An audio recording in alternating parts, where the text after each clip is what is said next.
All right. Hello, hello. Welcome to my podcast, Create Your Destiny by Taking Charge of Your Life. And I am your host, Sid Tran. Thank you for tuning in. Today, we'll be talking about COVID relief from your home life to your small business. I have a special guest. Her name is Sonia Shaikh. She's a lawyer from Washington, D.C. who specializes in tax law, and she is currently working alongside the DC Bar pro bono to help small businesses during COVID. And it's important that we also talk about the work she's doing within the community, which is domestic violence, helping out victims. So thanks for tuning in, and I am going to go ahead and invite her in.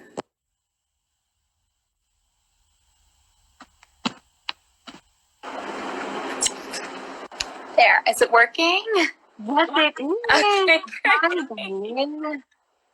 Welcome, Sonia Shaikh, to our show. Thank you for being here. If you can give a little background on who you are and what you do. Yeah, great. So, Sonia Shaikh, I'm a tax lawyer here in DC, and I work for Grant Thornton. But on the side, my real passion does lie with domestic violence. I've been working with that since I was in law school. I joined the clinic, and also, helping small businesses. Sid, we connected because we're both hospitality girls at heart too, in the hospitality industry. So the restaurant industry has always been near and dear to my heart, and nightclubs and nightlife. So that's another thing that I work on with my pro bono work. That's incredible that you're able to take what you do during the day and apply it so that you can help and put a place where you're really passionate about. So I am so grateful that you are able to do that and help out so many people that are really having a hard time during this crisis. No one expected that this was coming, and no one really prepares themselves for it, right? So I really want to talk about the small business side first before we get into, the domestic violence side of things that you're working on. Goldman Sachs surveyed over 1,500 small business owners, and they found that 50% of them said that they will not be able to recover if this goes on for 3 months. So what would you say to those small business owners on what resources they can that is out there that can help them through this so that they can surpass the 3-month mark? Because we really think that this is going to last until August, if not longer. Right. So first of all, I think a lot of people are worried because we just came off our not busy season. We're just coming off of the cold weather when everything. I know I live at the wharf, so everything's pretty slow, pretty dead. No one's really going out during that time. It's right after the holiday season. Everything's really slow. So already you're using all that stockpile of cash that you compiled during the busy months of summer, during the holidays, to cover the losses that you're experiencing January, February, March. Oh, April, that's when things are supposed to start getting better, and now we're stuck in lockdown. So already you've been using that cash flow that you generated to cover the losses for the first couple of months. And I understand that. And I think that's something that's a huge concern. Like, we're already trying to cover our ass. How are we supposed to deal with all of this going through, May, June, July? Those are our busy months. That's when summer hits. That's when everyone's out. Yeah. And I think that in some ways it's logical to understand that, but you also have to know that a lot of these loans, even though they're phrased as a loan, a common misconception is that you do not have to pay back most of your loan. So if you get a loan, that's the best part.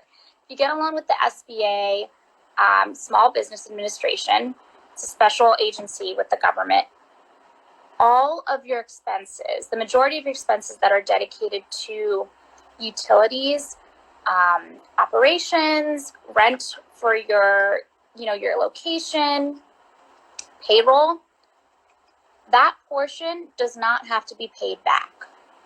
So you don't have to necessarily lay off your workers. You can still continue to pay payroll and use that loan to pay your workers. That's amazing, because that's, again, like you said, that's the misconception that people believe, because you're like, oh, it's a loan, and I don't want to put myself in a position to have to pay that back, because then you're putting yourself in a deeper hole to try to catch up to that. But you don't have to, because like you said, the utilities, the operation, the rents, and the payroll is essentially a grant. Yeah, it's more of a grant. So even though it's a loan, it's honestly, I like to think of it as free money. If you read the word of the bill, you are going to the government. There's no need to put down collateral. You're asking for a certain amount of money, and even if, after the 2.5 month period goes by and you're like, well, am I going to be able to pay off the rest of this? Then just pay off the rest of it. Send what you received, right? And you still have 2.5 months worth of money that you could have just gotten for free from the government. Wow, that's awesome. So the other question that I have is, in the US, there's about 13% of small businesses owned by immigrants. How does this affect them? And are they able to apply for these loans and these grants? Yes, but there is a caveat. If you're a non-resident alien, you can apply for these grants. You do have to be, registered as that, have your social, whatever. If you are currently going through the green card status, and the only reason that you're going through the green card status is because you are in a marriage with an American citizen, things do get tricky, because technically your husband or your wife who has married you has agreed to be your sponsor in the country. So if they still have their income, if they still have their job, you likely won't be able to get that. And that is one of the rough points. That's unfortunate. I know you're obviously familiar with Kith and Kin, right, on the wharf. Yeah. And Chef Kwame Awanchi, he has been really pushing, I believe, the small independent business relationship. And he also submitted an application or a letter to the Senate and also to the House, because he wants the CARES Act, I believe that's what it's called, to be revised, because he doesn't believe that it's enough to support the small businesses throughout the nation. How do you think that because I know you're also working on the legislative side, how do you think, what changes needed to be adjusted so that it works out for everyone to survive through this? So I will say this. I'm not an expert on legislation. I was briefly, like everyone in DC, Yeah. a legislative intern at Congress. But the DC Bar has been working on a lot of legislative measures that can help without messing up the economy. The issues you usually see when there's a lot of grants, including such as the CARES Act, all of that, is you go back to think about the 1930s. They kept giving stimulus packages. They kept enacting funds, but what businesses were doing was they weren't using it in the way that it should have been used, because obviously you don't want debt. They were using the stimulus packages to cover their debt and not necessarily rehiring those employees, and that's what caused the Great Recession to continue onwards, because the stimulus packages were not used in the way that they were being hoped to use. So there's a very fine line with the government giving us funds in a way that, people aren't selfish with using those funds. Like, they're supposed to use it in a certain way. So I think... Is that regulated now? Because you have to use it in a certain way? Are you fined if you don't use it correctly? Kind of, but it's also... the government's overwhelmed. It's even, I know a lot of people have been coming to me and saying, I can't even file for unemployment. The unemployment site is crashing. When I'm on hold with them for hours and the call just drops. It's so hard to regulate in this kind of environment, because also we're all working remotely. It's almost awful. So I would say that I agree that there does need to be more that's being done, but I think there's ways around it. And so, for example, the DC Bar wrote this. I assisted with it, this great suggestion to the council, and asked, yes, wine and beer are great to be delivered, but in order to stimulate the economy, keep bartenders on board, why don't we also have cocktails in bulk? Why can't we have that also be delivered? And so that was approved. So, that's one act where it's not necessarily towards money, but it's finding a workaround. And I think we need more workarounds in order to make sure that we don't tumble into the problems that we saw with the Great Depression. Right. And so my other question, since you're talking about that was a solution that they had approved for people to be able to bring home these cocktails and allow these bartenders to still be able to have some kind of work. What are some other suggestions that you have to help small business stay afloat to bring in revenue besides, because some businesses aren't able to deliver food because their food isn't made for delivery. So what are some other ways that they can continue on to make revenue? That's hard. It's all, of course, it's all about the business model. I think in this time, look towards what other people are doing. Yeah. And not, that's an obvious, but I'll tell you with DC, we looked at what New York did. Okay, New York has a really huge nightlife industry. New York has a lot of cocktails. What did New York do? Because obviously you don't want all those great businesses to go out once Right. it's over. New York established having cocktails available for delivery. So we took that idea, sent it to legislation for DC. Same thing you can do with your business. So even if you're a fine dining restaurant, say in French food, how can you make that available for delivery? How can you tone it down in certain ways? Or I can tell you, like the Palm. Palm is fine dining, right? Yeah. That's what they do. They thought of something in which they recognized that most of their revenue was not being done. You're not going to order delivery from the Palm. The whole purpose is to go and sit there. So instead, they put everything up for wholesale. So they're selling their shrimp and stuff at a slight price higher than what they would pay at wholesale. So even though they're getting it from local farmers or whatever, they're selling it a little bit higher. So they're in effect acting almost like a market.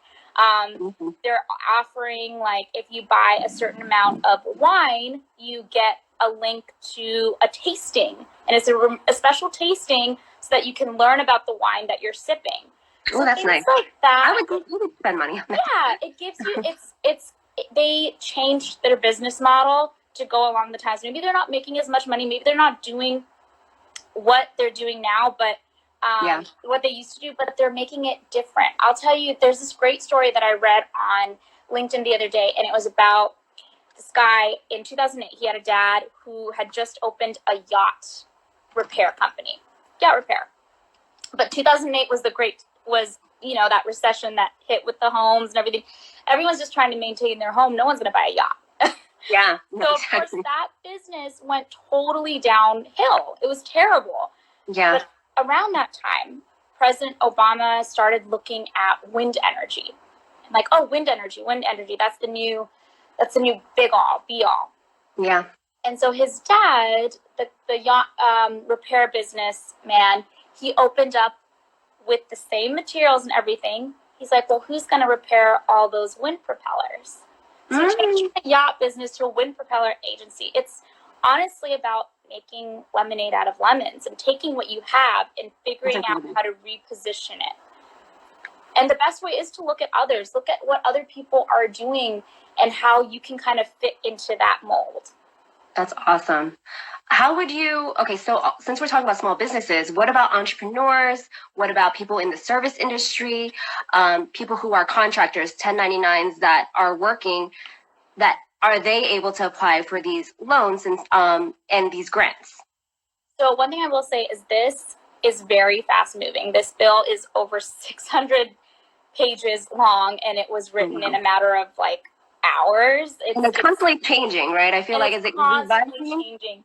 And so, for example, being constantly changing, as of I believe it was Friday afternoon, they just allowed for 1099s, self-employed people. They allowed them to also be available for these SBA loans that are out there, so they can apply now. Yeah. And what happens when the funds run out? Are they going to come out with a second stimulus package?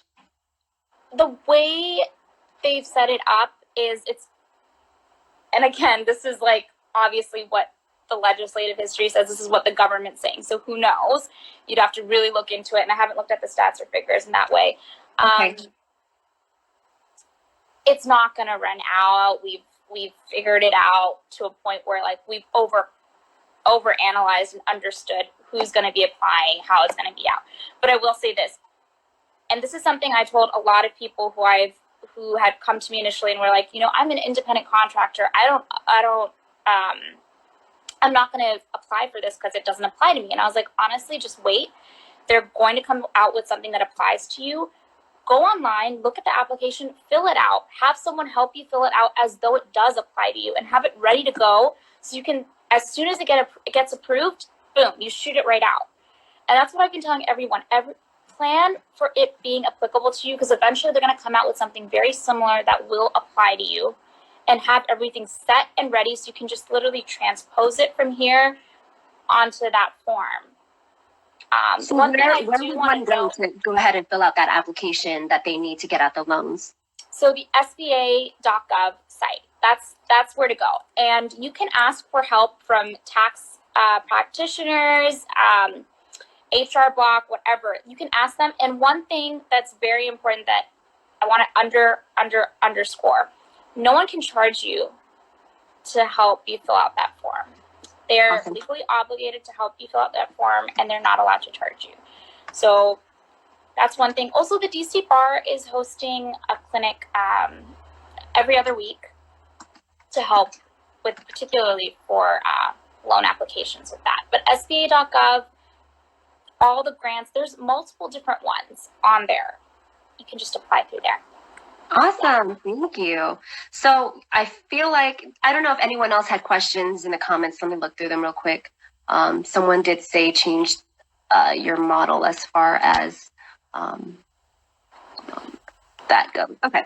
But let's really dive into what else you are doing, because right now, domestic violence has peaked. In some areas, it's even doubled. And it's unfortunate because you should be home and you should feel safe. But unfortunately, people are in a position where they are not. I know you're helping out some clients that are currently going through this. Personally, you know that I've gone through this. I know you have. And so it affects women. I believe the statistics was one in 4 women that go through domestic violence. And how are these women reaching out to you? What are some resources that women can go to if they're currently going through that right now? Well, first of all, I will say, you know, Sid, this is why we connected. We met that night and we just had a heart to heart on my kitchen table. It was great. And so I'm so happy, so thankful for that. And I'm so thankful for you for putting this on so that you can get the word out, because it is important that people just have access to information. I think that's the problem right now. There's too much information, or there's no access to it. And so you're doing an amazing job of getting it all out there. No, you're doing the work, and I commend you for it. Like, you're God's angel. Oh no, you're God's angel. So I can start by saying that there is a reason for the spike. You know, and it's not just the fact that people are staying at home. Yeah. A lot of domestic violence practitioners will refer to something called the power and control wheel. And when there is a loss of power and control, that is when abusers start to rise and eventually escalate. And so because we're in quarantine, because we don't really have control, where we don't have access to, you know, just everyday materials, there's a feeling of loss of power and control. And that's why abusers are escalating or even emerging. And there are several resources in place. I think the main issue a lot of people are having is that they're scared that if they go to the hospital for their physical injuries, or if they reach out to a hotline, they're going to automatically be placed in a situation where they have to go to a shelter. And, you know, what are the risks of going to a hospital, of going to a shelter? Am I going to get the virus that way? In that sense, what all of us volunteers and practitioners have been saying is, what would you do if Corona wasn't around? Honestly, I know it's very hard to pretend that that's not in your mind. That's okay. Mind frame, but you have to look at how Corona would be if that wasn't around. Okay. And these hospitals are taking precautions. You can go to them for other medical procedures. People are still giving birth. People are still having other types of medical procedures done, so you can go to them. Number two, the shelters are, a lot of people haven't been to shelters before, those who are seeking it out. The shelters are formed in a way that they're like dormitories. So if you or someone else is experiencing the virus or symptoms of the virus, then you will be placed in seclusion. Like, you're not going, it's not like a big open space, it's not like a home. You have dorms, you have your own little kitchen, usually, that kind of thing. So everything, people are being aware of that, and you do still have access to those models. You still can go. As far as reaching out for help, even though you can't necessarily call in, say, like, you're with your abuser, you can send a chat. So you can chat online. You can send a text. So if you may not feel comfortable calling in because you're afraid that someone's going to overhear you, these are all things. There are ways around it. And what are some of those resources? Where can they do a chat? Where are, is there a website that they can go to? I will also send this to you, like, in a chat, so you can post it. But if you text "love is" to 22522, you text that. That's the domestic violence hotline's text screen. And so that, if you need immediate help, if you need to get a shelter, if you need to just get out of there, they can directly contact the police. They can directly contact an attorney, look at childcare, all of that. Yeah. And they can help you with that. You just need to be like, hey, just explain the situation, even succinctly, and they'll figure out what the next steps are for you. A lot of these domestic violence centers are basically just taking the situation and not necessarily they'll still ask you, but they kind of already know the next steps. And so they'll give you, like, hey, this is what I'm going to do. Is this okay? So they'll presume what needs to be done, and then you can approve or disapprove. Okay, that's wonderful, because, a lot of women feel like, if they're stay-at-home moms and they have kids, they're afraid to, obviously being exposed to coronavirus. They're also, they don't have the financial resources for them to just get up and leave. So temporarily, these agencies are helping them with that transition. They are. I will say that if you are still scared, honestly, it's best. It's hard, but in these uncertain times, if you're scared for your kids, if you don't want to catch corona, what will make you feel most comfortable? Reach out to a friend. You never know just how much that people are there for you, or how much that they've experienced. We're both strong women, but we've experienced things before, and people are willing to open up their homes to you. We've had so many people who, so many success stories of where they've been scared to go to a hospital, they've been scared to go to a shelter, but then they've talked to us and we reached back out to them like, hey, how's it going? Pretending to be a friend. And they're like, you know what? I reached out to my sister and I told her what was going on, and now I'm staying with her. So it is doable. You don't have to be alone in this. I think that's the biggest thing. A lot of people are scared to ask for help. You do not have to be alone. Don't be scared to ask for help. There are measures out there. That's wonderful. Thank you so much. I am so appreciative of everything that you are doing, with all the information that you were able to share. Are you, with your domestic violence victims that you're working alongside, are you sending them to agencies? Are you checking on them? Yeah.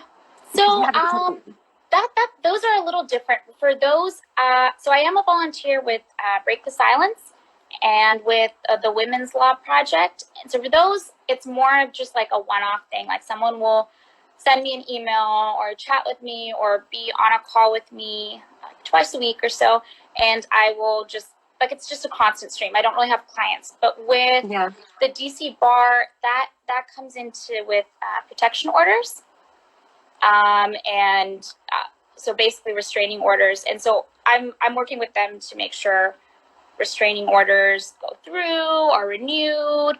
And something, I know we talked about this before we got on the call, but as of March 19th, all protection orders, all civil protection orders, all restraining orders, they're all automatically renewed until May 15th. So Right, because we were talking about, yeah. Because I remember when I went through it, I had a 3-day protection order, but in order to continue that, you had to renew it. And sometimes you have 3 days and you really think it through and you're like, oh, I don't want to do it to them. And you feel guilty and, and so I ended up not extending it when honestly I should have. So what do you think in how we can change legislation so that it doesn't have to be renewed so that these victims can continue to stay protected? The problem with that is, I think that there's always the idea that, someone's going and seeking help and someone's fixing themselves. So maybe this isn't applicable anymore. And we don't want to make it difficult because we're like whole innocent before proven guilty kind of state. Right. So I think I agree with you, but I think that's why it's a fine line to cross. Yeah, that's unfortunate. But I'm glad that during these times, at least, like when they recognize that there's it's that is great. Auto extended. That's a big relief. I think that is wonderful to know, because then that's one less step that a victim has to do, because it's just overwhelming when you have to go through something like that. And you also can file online for an emergency protective order. And I'll send you that as well. It's probono.net/DC courts. You can file for an emergency filing. You can complete it, submit it electronically, done. Oh, that's wonderful. That's awesome. No, that's great. You said it was probono.net/DC courts. DC courts. Okay, so that's obviously for DC. Liz has a question. She said, for stay-at-home mothers with children and male counterpart bringing in the financial stability, will this affect the mother eventually in a legal child battle if she does decide to leave to a shelter? No, I mean, not in a legal battle. No, it's not. It honestly would look worse on him. The fact that you felt the need to leave and go to a shelter during times like this with your kids. That's my initial thoughts. I haven't done litigation with children before in that complexity, so I'm not sure, but that's what my initial thoughts would be. Okay. And Carla said now that the courts are being closed because of this time. Yeah. Because that's why we extended. Yeah. Extension. So that's great. Thank you so much. Thanks, Sid. How can people reach out to you if they have any questions about applying for these loans, these grants? If they're going through domestic violence and they need some type of resource, how can they reach out to you? Yeah, just DM me. That's best for me right now. Just DM me, and that'll be my easy way to sift through things, and I can send you the right resources that you need, emails. Even if I can't help, if there's something else you're going through with unemployment, I work with a network at the DC bar who has someone who can do it. So, yeah. Awesome. Thank you so much. So her Instagram handle is Luca, LOCA_Bell, BELLE. I love you. Thank you so much for bringing all this information. Thank you for all the work that you do. Please continue to stay safe, and I can't wait till everything's back to normal. I know, so we can hang. I need a drink. We both do. All right, love. Thank you. I'll talk to you soon. Bye. Thank you, everybody, for tuning in, and I'll see you guys soon. Bye, guys. Thanks, guys. So, I I appreciate you for sticking around. Next Tuesday, I'm going to be talking to one of my girls. She does small business coaching. So if you have any questions on how you can revamp your model, if anything along those lines, please stick around for next Tuesday at 12 o'clock. Thank you, my loves. Thank you, Carla. Thank you, Liz, for tuning in. I appreciate